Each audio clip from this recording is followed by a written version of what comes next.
بسم الله الرحمن الرحيم. لا أقسم بهذا البلد وأنت حل بهذا البلد ووالد وما ولد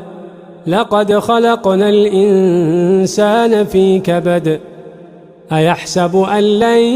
يقدر عليه أحد يقول أهلكت مالا لبدا أيحسب أن لم يره أحد ألم نجعل له عينين ولسانا وشفتين وهديناه النجدين فلاقتحم العقبة وما أدراك ما العقبة فك رقبة أو إطعام في يوم ذي مسغبة